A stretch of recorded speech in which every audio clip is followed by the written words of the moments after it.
Daniel chapter 14. King Astyages was gathered to his fathers, and Cyrus the Persian received his kingdom.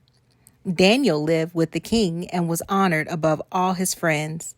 Now the Babylonians had an idol called Baal, and every day 12 great measures of fine flour, 40 sheep, and 60 firkins of wine were spent on him.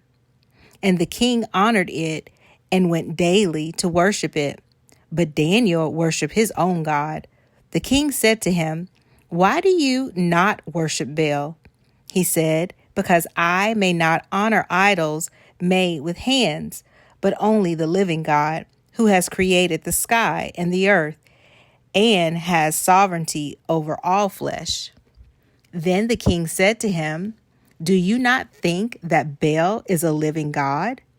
Do you not see how much he eats, drinks every day?" Then Daniel laughed and said, "O king, do not be deceived, for this is just clay inside and brass outside, and never ate or drank anything." So the king was angry and called his priests and said to them, "If you do not tell me who this is who devours these expenses, you will die. But if you can show me that Baal devours them, then Daniel will die. For he has spoken blasphemy against Baal." Daniel said to the king, "Let it be according to your word." Now there were 70 priests of Baal, besides their wives and children. The king went with Daniel into Baal's temple. So Baal's priests said, "Behold, we will leave, but you, O king, set out the meat and mix the wine and set it out. Shut the door securely and seal it with your own signet. When you come in the morning, if you do not find that Baal has eaten everything, we will suffer death. Or else Daniel, who speaks falsely against us." They were not concerned, for under the table they had made a secret entrance, whereby they entered in continually and consumed those things. It happened when they had gone out, the king set the meat before Baal.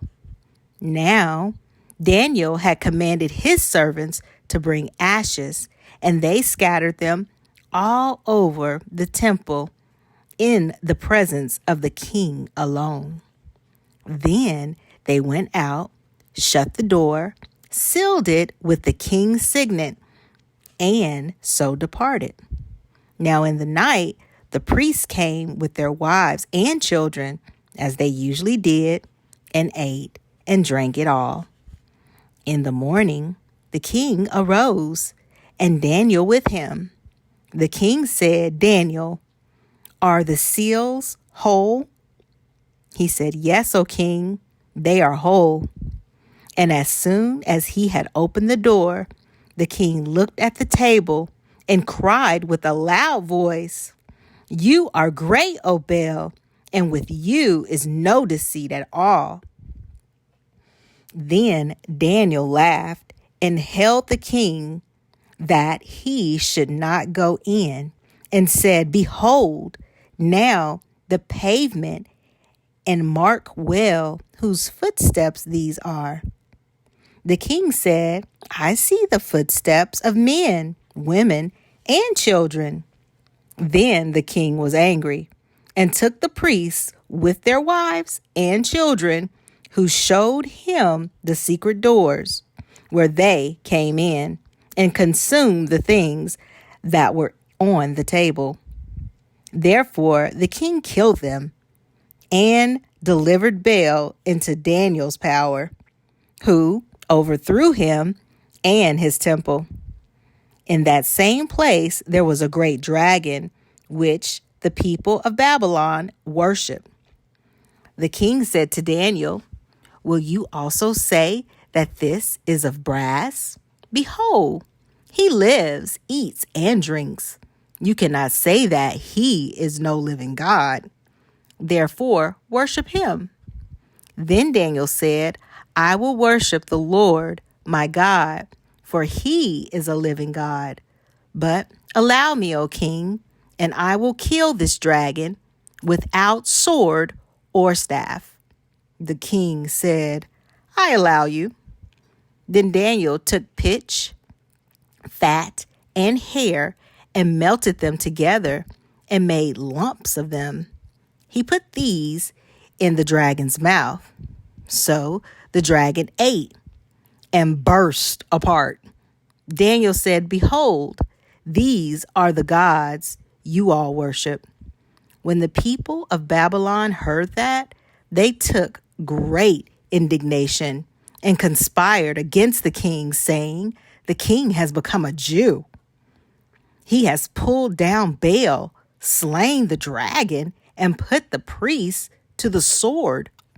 So they came to the king and said, "Deliver Daniel to us, or else we will destroy you and your house." Now, when the king saw that they trapped him, being constrained, the king delivered Daniel to them. They cast him into the lion's den, where he was 6 days.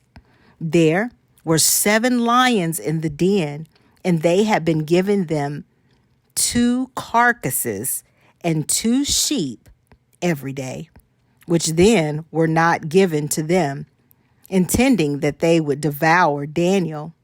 Now there was a jewelry, the prophet Habakkuk, who had made stew and had broken bread into a bowl. He was going into the field to bring it to the reapers. But the messenger of the Lord said, "Habakkuk, go, carry the dinner that you have into Babylon to Daniel in the lion's den." Habakkuk said, "Lord, I never saw Babylon. I do not know where the den is." Then the messenger of the Lord took him by the crown and lifted him up by the hair of his head, and with the blast of his breath set him in Babylon over the den. Habakkuk cried, saying, "O Daniel, Daniel, take the dinner which God has sent you." Daniel said, "You have remembered me, O God. You have not forsaken those who love you." So Daniel arose and ate, and the messenger of God immediately set Habakkuk in his own place again. On the 7th day, the king came to mourn for Daniel. When he came to the den, he looked in, and behold, Daniel was sitting. Then the king cried with a loud voice, saying, "Great are you, O Lord, you God of Daniel, and there is no other besides you." So he drew him out and cast those that were the cause of his destruction into the den, and they were devoured in a moment before his face.